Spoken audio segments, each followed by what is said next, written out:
Welcome to the Reseller Niche Podcast, a show for e-commerce buyers and sellers where we investigate unique categories of items being bought and sold and show you how research equals knowledge equals profit.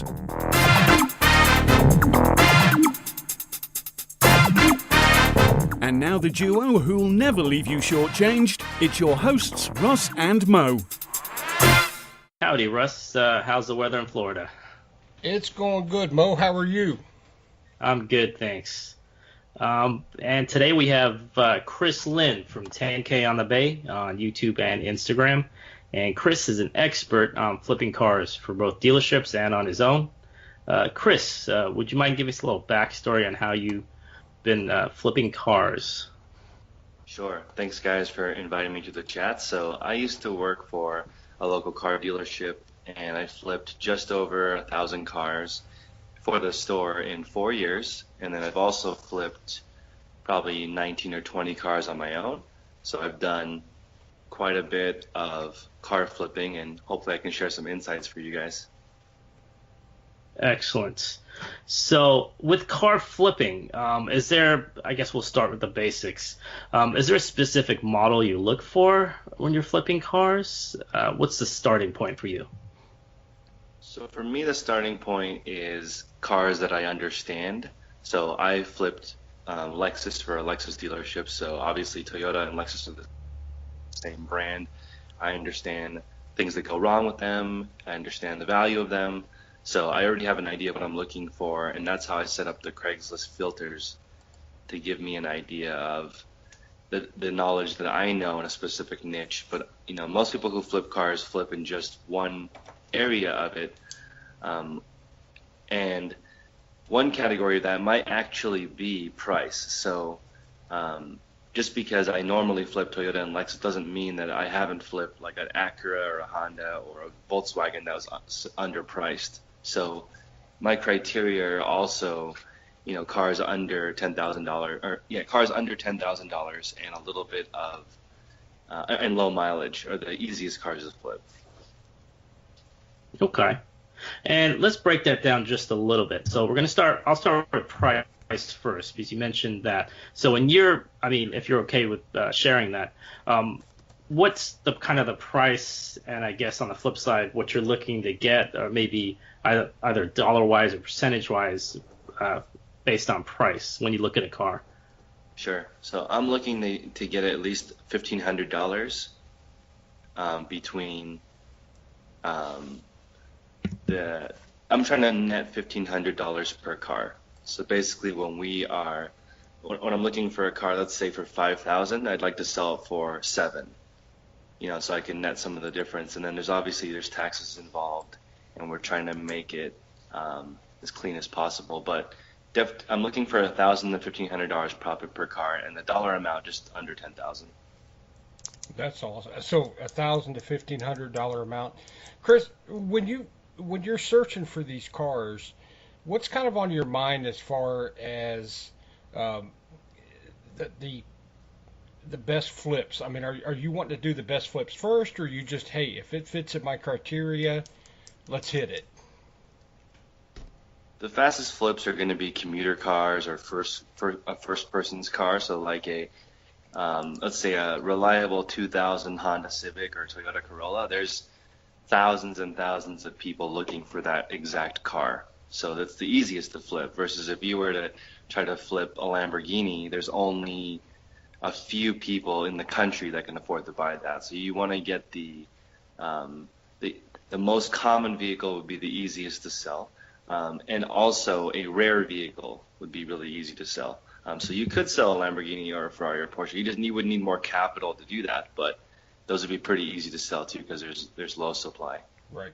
Now, have you ever, do you drive these cars at any time? As far as have you flipped one to buy for yourself for a couple of weeks? Hey, yeah, drive it around, test it out, or are you usually just hey, let's move it out, get it done? I always drive the car before I buy it. So as soon as I get the car, I will take it on at least one freeway drive, and I'll leave it on for about 10 minutes because you need to see how the car runs for a few minutes to see if it overheats. Now, I made that mistake with the Chrysler before. I bought the car, drove it for a while, and it was fine. But after letting it run for 30 minutes, it basically overheated. And it was just in the winter time, so it didn't have time to overheat. If it was in the summer, you could have immediately noticed. But I didn't leave it running long enough. And that was the last American car that I bought to flip. Still made money, but it was not easy because Japanese cars are more reliable. Okay. And then you kind of went into a little bit about stuff you can avoid. Are there other than what you've already said, anything else that you would avoid in terms of specific models or specific types of cars that you really stay away from? I stay away from things that get under 20 miles per gallon generally because they're expensive to commute in, and I'm looking to sell commuter cars for the most part. As far as an easy transaction, I would avoid manual transmission if you're just starting because it's a smaller demographic. I would make sure you pull the CARFAX and make sure the VIN number matches on the door, on the window, on the CARFAX, sometimes even on the engine. There's a VIN number, so you can take a look around the car, see if everything matches.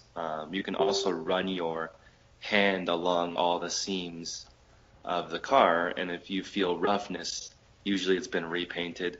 Even if the CARFAX says that it has not been in an accident, maybe they were in a small fender bender that they did not report, but you'll be able to tell by running your finger along the sides of the doors or the hood or the bumper. You'll be able to feel roughness where there's overspray from paint, and that will be a negotiation tool. You can say, well, okay, this hasn't been in a major accident, but this has obviously been repainted, so it's been in a little bit of a fender bender, so can you do a little bit better on price? That's my favorite question. I always ask that first because sometimes you get a decrease in the price before you even start negotiating. Gotcha. And then along with the CARFAX that you mentioned there, are there any other tools that you'd use possibly to do research on a car? You know, if maybe you got something in the back of your mind, like, you know, something's up with this. Or... I would check AutoTrader, Cars.com, both of those websites to check sort of the current market value of the car, and then I would actually search eBay. And the reason why I would search eBay is eBay's pricing on cars is way off. It's like a few thousand too low generally. But I'll use that as a negotiation tool and say, look, it's only selling for X amount on eBay. This is why you shouldn't sell a car on eBay, because you won't get the full market value, because not very many people shop on eBay for cars compared to Craigslist or AutoTrader or Cars.com. So also, I find that when I'm researching cars on AutoTrader.com, those are typically well-maintained vehicles from private parties. So that's sort of the top of the market. Because if someone's going to pay the $30 or $50 to list their car on AutoTrader, they're probably pretty confident they're going to get full market for it. Awesome. Now, let me ask you about that not the AutoTrader, the CARFAX, Chris. Is that something you can do on the fly, like through a CARFAX app, or do you typically get that information before you go see it? I cheated because I have it on my phone from my previous job, and I still have it. But you can order one. I think it's between $30 and $100, but it's worth it. I would do it right before you pull the trigger. Ask the person to say like, hey, I'm going to pull the CARFAX right before I give you the money. So please be honest with me. And then right before you're going to buy it, check the CARFAX and then make your purchase. Gotcha. And if you give me an instance or what a time you've pulled that CARFAX, the guy says, hey, yeah, that's good. You pull the CARFAX and you're looking at a lemon. How do you handle that? So for me, it always depends on the price. On a Japanese car, I'll give you an example. I bought a 2005 Scion TC, and it was the guy was asking $8,500, and I could tell by running my finger along the bumper that the bumper had been replaced. He said there was no accidents, no fender benders, perfect. And then when I showed up, not only was it a little bit of overspray, but it wasn't even the same color, slightly lighter, right? Which is not a huge problem on that kind of a cheap car, because most likely no structural damage or frame damage. And I actually did not bring that up for the first little bit until I needed a discount because I wanted to buy the car for at most $7,700. But I didn't bring up the discrepancy in the CARFAX versus the bumper until the very end of the negotiation when we were at about 8,000 at that point. And then I said, well, this has obviously been in some kind of accident. The CARFAX says that it has not, but this bumper's been replaced and you're the original owner, so you're the one that replaced it. So you're doing some homework before, of course, and then but it comes down to that negotiating time. So you're using it to go back to kind of like my question of when you find that lemon, it's not really a lemon. You still may buy that item even though it shows some paint problems, so it still may be worth a flip, correct? It's much easier to get a good deal on a car with defects because they're not in love with it anymore. So if you find a lemon per se, I've walked away from deals too. So I've seen cars that are in perfect condition and we can't agree on price and we leave. And I've seen cars that are lemons and I tell them I need a certain amount because of the extra risk from selling a car or having to fix something. On a Volkswagen I purchased, I knew it needed a water pump, and a Audi A4 that I purchased, I knew it needed some major repairs, but the mileage was really low on both of those cars, so I took the risk of buying the car, and both times I sort of regretted it because there was more work than I thought needed to be done on both those cars. Still profitable, but German cars are a little bit more finicky, so you need to be careful and try to plan a little bit more room.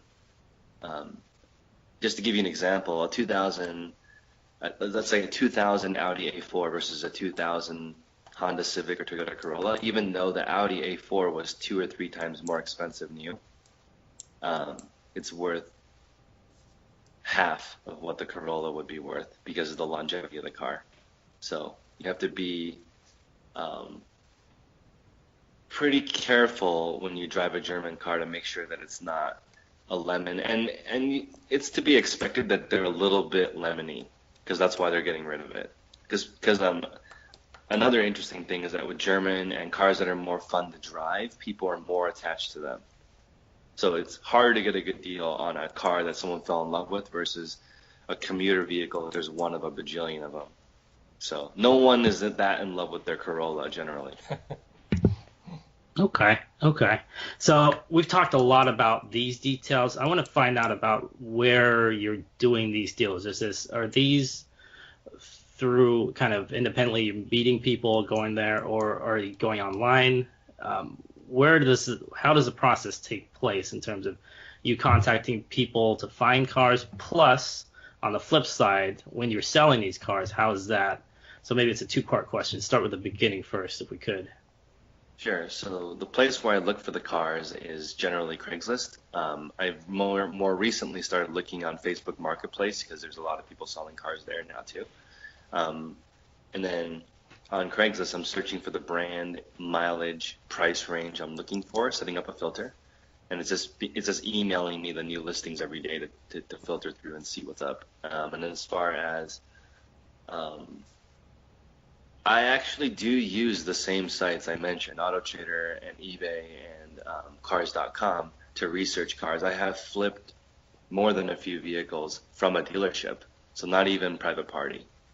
They may have an aged unit that they want to get rid of, and then when you buy from a dealer, you have to pay tax. You're supposed to pay tax on all of the transactions you make, but sometimes you can flip it directly from, like you buy from someone, drive it around the block, it's okay. Then you list it for sale and it sells right away. And instead of registering it to yourself, you register it directly to the new person. That's actually not legal, but a lot of people who flip cars, especially 1 or 2 a year, they do that just to avoid the tax. And then also a tax tip is you can mark the car for whatever you want when you sell it. So if you buy for $3,000, you can sell it for $3,000 technically and record a zero income. But again, this is people that are doing it 1 or 2 cars a year, and they're taking the risk of getting in trouble with the IRS. But if you want to do it more seriously, which I'm considering doing, maybe 5 to 10 cars a month, which would require a dealer license, then you would want to get a small lot to park your cars at and do it properly, get the right licenses. And of course, there's economies of scale. When you get 5 to 10 cars, you can use the same mechanic, get a little bit of a deal. Okay. You have a lot more credibility also when people pull up to an office instead of just like the bank. Okay. I'm going to cut in there just for a little bit then. You've kind of mentioned a few different things there in terms of starting up and then the amount of stuff that you're selling. Is there a difference, I guess, in terms of rules, what you can buy, what you can sell when you're an individual selling, as opposed to, I don't know if they have middlemen dealerships and dealerships. I'm guessing there's different rules that apply, amounts you can sell, and so forth. Could you talk about that a little bit? Sure. I personally have not purchased vehicles at an auction before, but there are a lot of car flippers I know that buy cars directly from the auction, whether it's an insurance auction or a police auction or just a normal car auction, and then they sell those cars to dealerships. You can do that, especially since a dealership holds a much heavier markup because they can offer a warranty. They're a big establishment with their own internal service strategy. So you could flip directly to dealerships, and they're going to write you a cashier's check on the same day. And their money is always good. That's a good way to do it too if you want to go to a car auction, but then you're competing with a lot of other people who want the same cars. Okay. And I have heard there's limits on amounts maybe that individuals can buy. I don't know if that's individuals or small companies are there, and how does that work?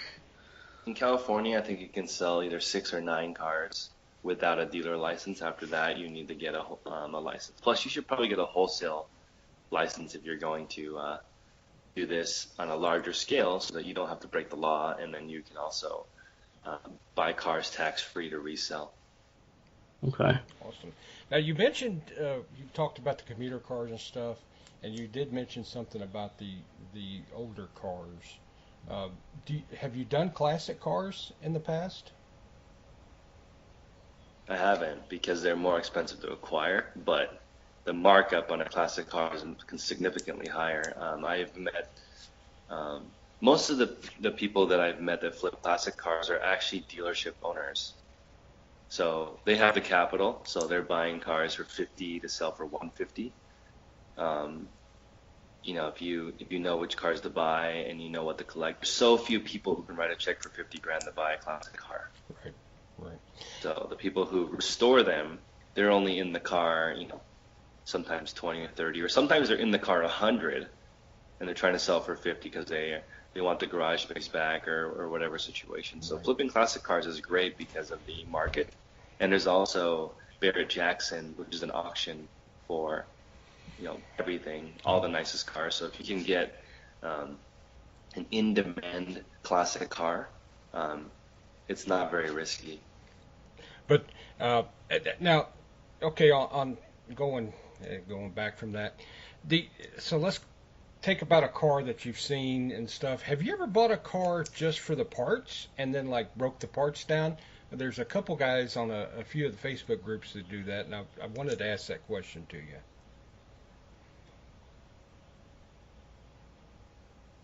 I personally have not parted out a car, but that definitely makes sense, especially on a common car. You can make, I think a normal car is worth at least $10,000 in its parts, regardless of what it is. Every car is worth $10,000 in parts if you can piece it out and you know how to do that. Mechanics have a great time with purchasing, and this is also something interesting. If you can purchase a car that doesn't work and sell it to a mechanic. I purchased a 1998 Mitsubishi Eclipse for $400 that would not start. So I had to tow it to a shop to find out what was wrong with it. It would have been worth $6,000 if it was working. Wow. So that was worth it for me to figure it out. It only cost $800 or something to make the car work. Well, did he bought it from you, made it work, and then sold it himself? So you were the middle guy of the middle guy, right? No, in that case, I sold the car after he fixed it. Oh, gotcha. I'm saying Sorry. you can sell cars that are broken to a mechanic. Gotcha. So it's just like regular eBay. Things that are broken and don't work or don't turn on are usually insanely cheap. Right. Gotcha. What's your normal time frame that you kind of shoot for, Chris? I mean, we all want to do the fast nickel flip, but you give yourself a couple days, a week, a month on a car flip. What's your normal time? A car dealership tries to flip their cars between 2 weeks and 2 months at the longest. So I'm always okay driving that car. And that's sort of my favorite thing to do. It's just, when I had 4 or 5 cars and I was driving a different one every day, that's fun. But you need to give yourself at least, like, if you can't wait 2 months, you probably shouldn't be flipping cars, in my opinion. Because sometimes it can take a while. It usually doesn't take longer than 2 weeks, though, because I'm flipping cars private party to private party. So you're staying within $2,000-$3,000 cheaper than the dealership. Okay. And then you mentioned, because you kind of touched on dealerships there for a second, and I know you've worked with dealerships before. In terms of how a dealership, obviously they're marketing through their website and their physical property, how was it different selling, say, at a dealership? If you can compare that to selling it individually, are there any different techniques that they teach you at a dealership possibly that somebody individually could use on their own? Absolutely. Well, number one thing is get people to come look at the car when you're selling it. If they're not sure, say, please come take a look at the car, drive it, see if you like it. And if it doesn't make sense, it doesn't make sense. But people can't buy the car over the phone. That's the number one thing that dealerships teach you, is to get the person in front of the car driving it. Also, not lying is what they teach you, which is important because people basically return a car. So Okay. You don't want to deal with that. They have your phone number. They probably know where you live. You get a copy of their driver's license when you sell it. You don't want to sell something that that you don't think is going to stick, because it will come back and bite you. Gotcha.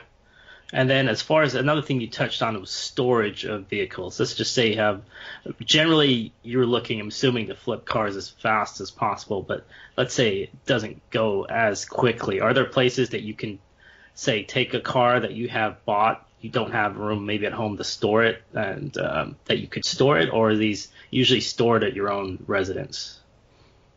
At my own residence, generally. Okay. And are there places that you say, I've heard of certain kind of used car lots where they're the middleman. Do those exist, or is that kind of far and few between? Or Like a consignment place. Yeah, there are consignment shops where you can park your car for sure. I'm not sure that you'd want to do that. It sort of reminds me of eBay Valet. It's not that hard to flip a car. So like if you just put the hassle is meeting up with people and dealing with the financial transaction, and that's why I like to do it at a bank. And I'd want them to withdraw cash from the teller or a cashier's check from the teller and from the teller's hand to mine. Because there's counterfeit money, there's all kind of issues you have to deal with. There's more risk, but then again, more return. You're getting $1,000 to $1,500 per sale, so you want to make sure you do it at a bank.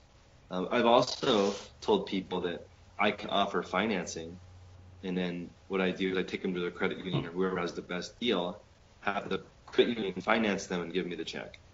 So let me before. let me cut in right there. I never even knew that was a possibility. How does that? I mean, as much as you can tell us, how does that even work when you're doing your own financing? Will offer people, as long as they have decent credit, a bank will give you a loan for a car, and if you're going to sell the bank will lend based on the value of the car, and they use dealership retail. So if the car is worth $8,000, but you're selling it for 6 or 7 on Craigslist, they're more than happy to provide financing for that car, because if you don't make the payments, they get a car that's worth $8,000. So it's less risk for them.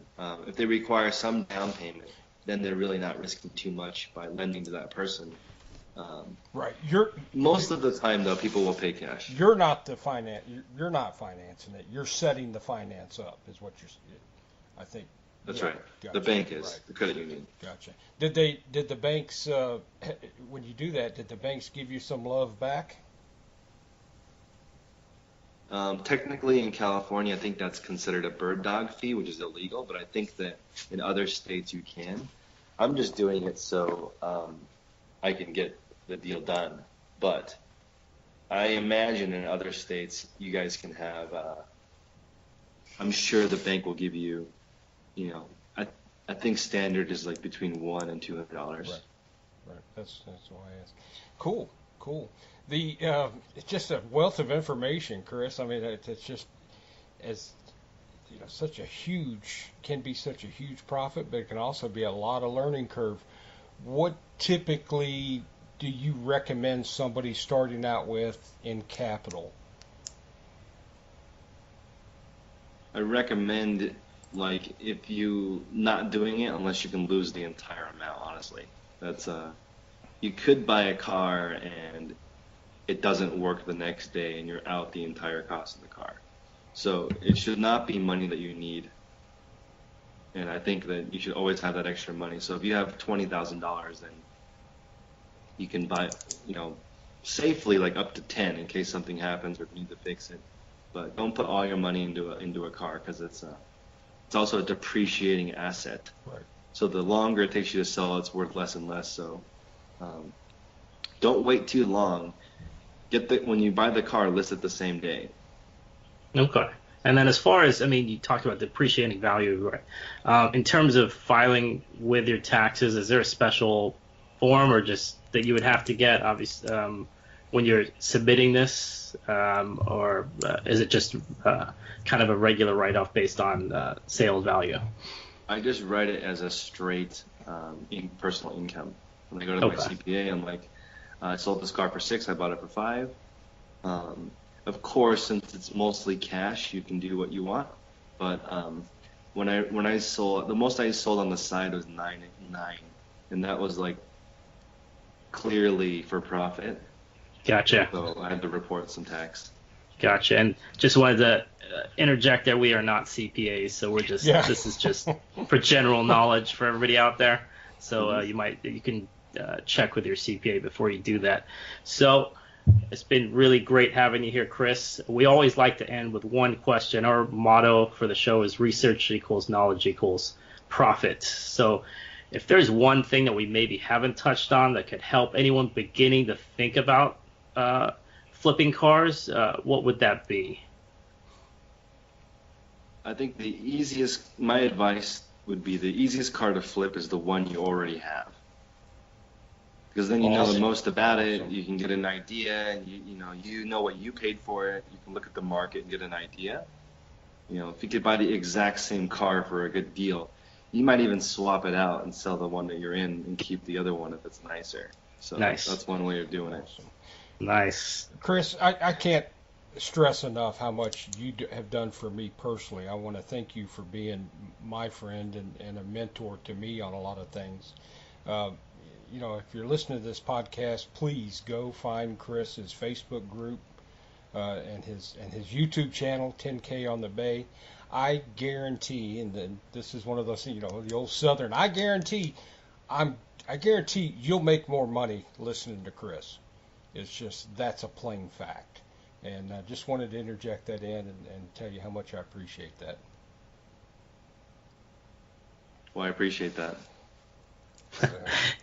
Good. All right. Well, thanks, guys. Thanks for joining us on the Research Niche Podcast. Look Chris up on all his social media outlets, and we will talk to you guys next time. Thank you for listening to the Reseller Niche Podcast. Show notes and social media links are located at resellerniche.com. Please like and subscribe to us on iTunes.